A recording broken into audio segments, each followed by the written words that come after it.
Hey gamers, this is Critical Redemption here with another retro video game review.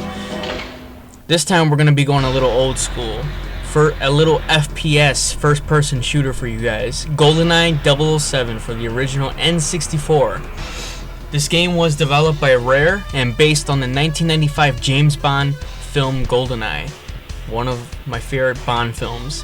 It was exclusively released for the Nintendo 64 on August 25th of 1997.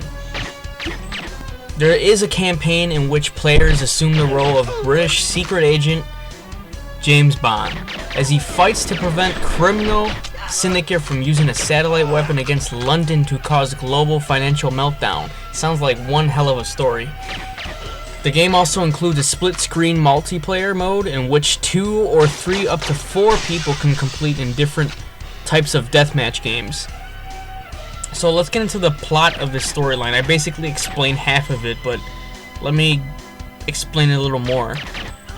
Goldeneye closely follows the plot of the movie, though with some minor alterations. The game starts you off in the Soviet Union, I believe in the year 1986, where MI6 has discovered or uncovered a secret chemical weapons facility at, I think this is how you pronounce it, Balmoral Dam. James Bond fellow 007 agent Alec Trevelyan are sent to infiltrate the facility and plant explosive charges.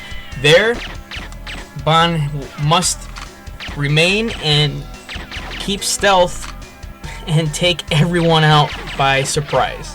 So what I'm basically trying to say is 5 years later, Bond is sent to investigate a satellite control in Russia, and then he meets programmer Natalia and Boris to work with him.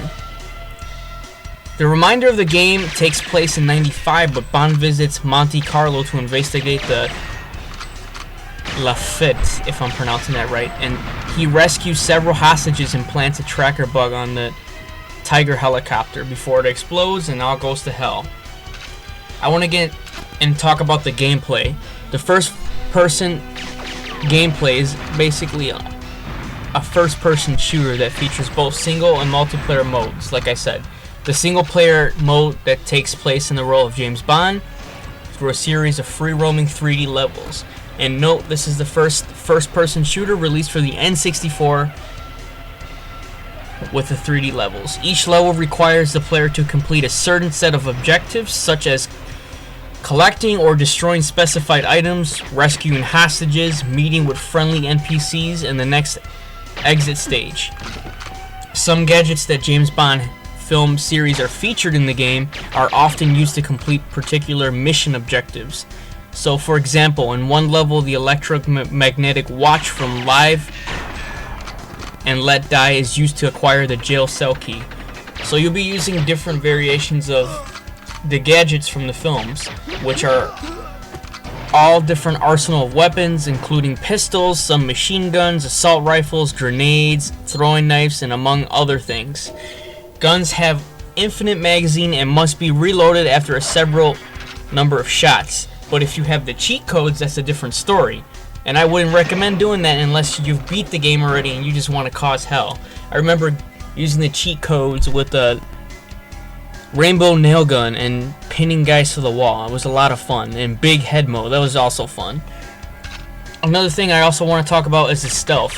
Stealth element of the gameplay is frequent gunfire can alert distant guards, so you got to be very careful on how you take them out. Activated alarms can trigger from respawning enemies. Therefore, in order to avoid gunfights with numerous opponents, it is advantageous to eliminate soldiers and security cameras. That's the best thing to do in order to avoid security. Certain weapons incorporate health recovery items in the game, so you might want to be careful with that. Also, armor vests can be required to provide secondary health bar. They don't last very long, so I warn you.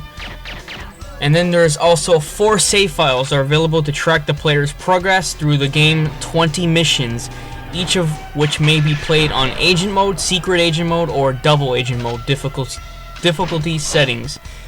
Agent mode is easy mode, normal mode secret agent, and difficulty, which is Double Agent is hard mode.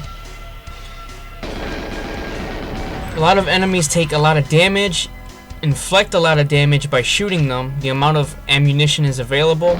Sometimes you'll run out of ammunition. You'll have to find it on the ground by killing certain people. You might have to use your hands or a knife in order to obtain a gun. This game was very popular when in development. Development was inexperienced team.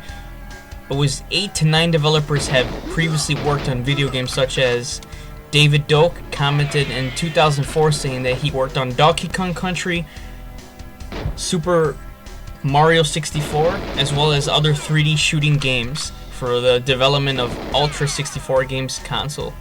So it's got quite a few history on this game. I mean, you have the silicone graphics, the 3D After Effects. There's in the soundtrack, guys. The soundtrack is amazing. Just the beginning of the game gets you ready to be James Bond. The music makes you feel like you're in a Bond film. That's one thing I really enjoyed about the game. My dislikes about the game, I'm sorry guys, I don't have any dislikes. This game was amazing. My first person shooter that I ever played on the N64, and I enjoyed the hell out of it.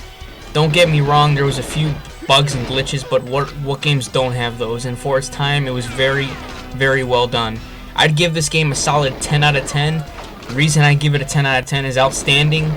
This is probably the best first-person shooter you'll find on the Nintendo 64 or any other platform. This beats any other shooter besides Call of Duty fanboys and Halo fanboys. This is my game. This is my fanboy of Goldeneye. So my final verdict, like I said, be a 10 out of 10. If you guys have any questions or concerns I'd like to know and feedback, you could leave a comment below. Don't forget to subscribe to me and let me know what you think of my review. So this is Critical Redemption, aka Cash, with another video game retro review. I'll talk to you guys later. Until next time, I'll leave you guys with some gameplay footage as always. Happy gaming, and talk to you guys later. Peace out.